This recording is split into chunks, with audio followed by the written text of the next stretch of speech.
शांति देवी के चिल्लाने की आवाज गूंज रही थी। वो अपनी छोटी बहू रोशनी पर बुरी तरह बरस रही थी। बहू, मैंने तुझे कितनी बार बोला है कि खाना सही से बनाया कर, लेकिन तू है कि मेरी एक नहीं सुनती। हर बार कुछ न कुछ गड़बड़ जरूर करती है। सास की ऐसी बातें सुनकर और उनका गुस्सा देखकर बेचारी डरी सहमी रोशनी अपनी सास के पास आती है और डरते हुए कहती है, क्या हुआ माँ जी? मैंने खाना तो बिल्कुल ठीक बनाया, फिर आप इस तरह गुस्सा क्यों कर रही हैं? क्या खाने में नमक मिर्च ज्यादा हो गया है? रोशनी की बातें सुनकर शांति गुस्से से खाना छोड़ देती है और उसे खाने की कमी दिखाते हुए कहती है, गलती नहीं गुनाह किया है तूने। देख, इस खाने में तेरा बाल निकला है और इस घटिया खाने को क्या मैं खाऊंगी? तुझे तमीज नहीं है कि खाना ढककर और सफाई से बनाया जाता है। शांति अभी बोल ही रही थी कि इतने में उसकी बड़ी बहू कविता वहाँ आती है। रोशनी की इस गलती को देखकर वो अपनी सास के कान भरते हुए कहती है, माँ जी मैंने तो पहले ही कहा था कि इस गरीब को इस घर में लाने का कोई मतलब नहीं है। मैं क्या करूँ? मेरी तो किसी ने सुनी ही नहीं। देवर जी ने लव मैरिज की और आप लोगों ने इसे अपना लिया। अरे मैं जानती हूँ ना कि गरीब फटीचर लोग किस तरह रहते हैं। इन लोगों का ना तो रहन सहन का ढंग होता है और ना ही इन्हें अपनी औकात पता होती है।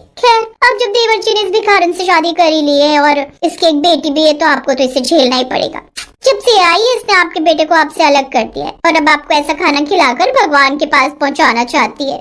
नहीं दीदी, ऐसी बात नहीं है। मैं मानती हूँ कि मुझसे गलती हो गई और खाने में बाल चला गया, पर सिर्फ एक बाल गिरने की वजह से आप लोग मुझे इतनी खरी खोटी सुनाएंगे, ये सही नहीं है। मैंने जानबूझकर कुछ नहीं किया। रोशनी रोने लगती है। दरअसल रोशनी का पति विवेक काम के सिलसिले में शहर गया हुआ था और उसने रोशनी को घर पर छोड़ रखा था। रोशनी के ससुराल वाले उसे जरा भी पसंद नहीं करते थे, क्योंकि विवेक और रोशनी ने प्रेम विवाह किया था। साथ ही रोशनी को पहले एक बेटी हुई थी, जिस कारण उसकी सास उससे और भी ज्यादा चिढ़ा करती थी। रोशनी को सब ताने दे ही रहे थे कि तभी उसकी बेटी पिंकी उसके पास आती है और अपनी माँ को प्रोटेक्ट करते हुए कहती है, दादी आप मेरी मम्मा को गंदा गंदा क्यों बोल रही हो? मम्मा सुबह से काम कर रही है, मम्मा ने तो चाय भी नहीं पी। आप हमेशा मम्मा को रुलाती हो, आप बहुत गंदी हो। मम्मा ने खाना बहुत प्यार से बनाया था, मैं देख रही थी। आप मम्मा को मत डांटो, वरना मैं पापा को बता दूंगी कि आप मम्मा को मारती हो और डांटती हो। ए लड़की, अपनी जुबान को लगाम दे, वरना एक झापड़ में दीवार पर चिपका दूंगी।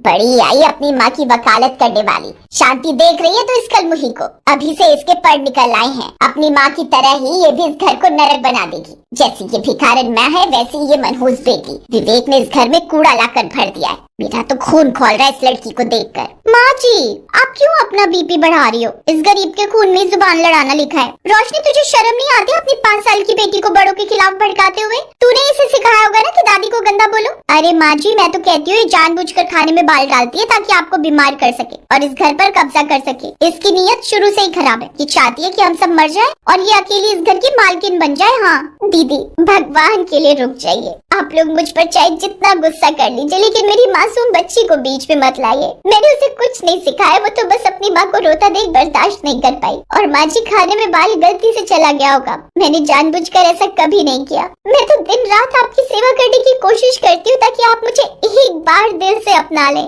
बस एक बार मुझे अपनी बहू मान लीजिए, मैं आपके पैर धोकर पी लूंगी। और मुझे और मेरी तो इतनी नीच निकलेगी, ये मैंने सोचा नहीं था। तूने मेरी ममता का फायदा उठाया और मेरे घर में डाका डाल दिया। तू तो चोरनी निकली। अब मैं समझी कि तू क्यों दिन भर मेरे कमरे के चक्कर लगाती रहती थी। तेरी नजर मेरी सोने की चेन पर थी। तूने सोचा होगा कि विवेक शहर गया है तो तू हाथ साफ कर लेगी और किसी को पता नहीं चलेगा। देखो माँ जी, मैंने कहा था ना कि शरीफ बनी का नाटक करती है, पर असल में ये बहुत बड़ी खिलाड़ी है। रोशनी, तुझे चेन नहीं मिली क्या जो तूने माँ जी की आखिरी निशानी पर हाथ मार दिया? तूने अपनी औकात दिखाई दी। माँ जी, अब इसे 1 मिनट भी इस घर में रखना खतरे से खाली नहीं है। आज चेन चुराई है, कल को ये हमें नींद की गोलियां देकर घर का सारा जेवर और पैसा लेकर अब वो चक्कर हो जाएगी। इसे अभी के अभी धक्के मार कर निकालो। माँ जी, मैं आपके हाथ जोड़ती हूँ, भगवान कसम मैंने ये चेन नहीं छुई। ये यहाँ कैसे आई मुझे नहीं पता। कोई मुझे फंसाने की कोशिश कर रहा है। माँ जी, बाहर देखिए कितनी बर्फीली हवा चल रही है, घना कोहरा। इतनी रात को मैं इस छोटी सी जान को लेकर कहाँ जाऊंगी? मेरा इस शहर में आपके अलावा कोई नहीं है। कम से कम सुबह होने का इंतजार कर लीजिए,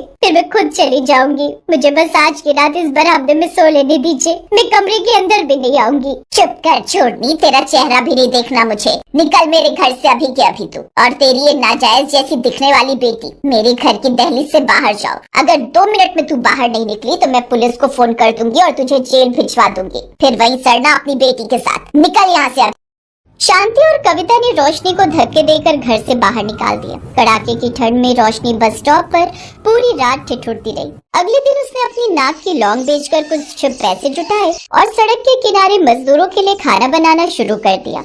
अरे ओ बहन जी, क्या आप ये खाना बेच रही हो? हम सुबह से भूखे हैं और इस ठंड में पेट में चूहे कूद रहे हैं। पास में कोई दुकान भी नहीं है जो कुछ गरम मिल जाए। अगर आप हमें 2 रोटी और थोड़ी सी ये सब्जी दे देंगी तो आपका बड़ा एहसान होगा। हम अपनी सूखी रोटी खा खा कर थक गए। इस मौसम में कुछ गर्मा गर्म मिल जाए तो जान में जान आ जाए। बताइए कितने पैसे हुए? हम गरीब लोग हैं, थोड़ा रियायत करना। हाँ भैया, ये खाना आप लोगों के लिए है। मैंने अभी अभी ताज़ा बनाया है। देखिए धुआं निकल रहा है। आप आराम से बैठिए, मैं आपको थाली लगा कर देती हूँ। सिर्फ 25 रुपए की थाली है। इसमें आपको भरपेट रोटी, सब्जी और थोड़ा सा अचार भी मिलेगा। भैया, मैं भी आपकी तरह मेहनत कर रही हूँ। मुझे बस इतना चाहिए कि मेरी बेटी का पेट भर सके और मैं उसे इस ठंड से बचा सकूँ। आप खाइए और बताइए कि स्वाद कैसा है। अगर नमक कम लगे तो बताइए। माँ और भाभी की सच्चाई जानी और रोशनी को ढूंढते हुए उसके स्टॉल पर पहुँच गया। पिंकी, मेरी बच्ची की ये हालत। माँ और भाभी ने तो मुझसे कहा था कि तुम अपनी मर्जी से घर छोड़कर कहीं चली गई हो। मुझे यकीन नहीं हो रहा कि मेरी माँ इतनी गिर सकती है कि अपनी बहू और पोती को इस कड़ाके की ठंड में सड़क पर मरने के लिए छोड़ दिया। रोशनी, मुझे माफ कर दो। मैं अपनी माँ पर अंधा भरोसा करता रहा और तुम्हें इस मुसीबत में डाल दिया। चलो मेरे साथ, अब सब ठीक हो जाएगा।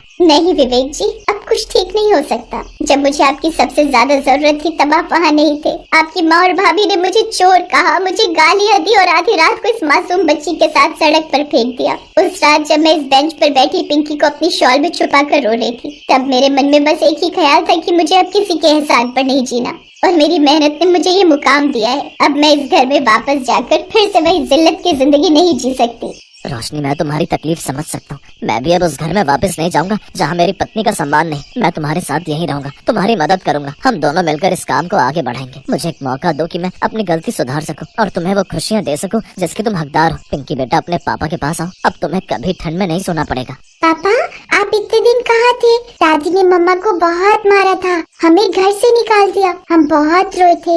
मम्मा ने बहुत मेहनत की है। अब मम्मा के पास बहुत सारे पैसे हैं। मम्मा अब रोती नहीं है, वो अब सबको खाना खिलाती है। आप भी मम्मा की हेल्प करोगे ना? पापा, अब हमें उस गंदे घर में मत ले जाना, वहाँ दादी बहुत चिल्लाती है। विवेक ने अपनी माँ और भाभी से सारे रिश्ते तोड़ दिए और रोशनी के साथ ही रहने लगा। रोशनी का लंच बॉक्स व्यापार अब एक बड़े कैंटीन में बदल गया था और वो खुशी खुशी अपनी बेटी और पति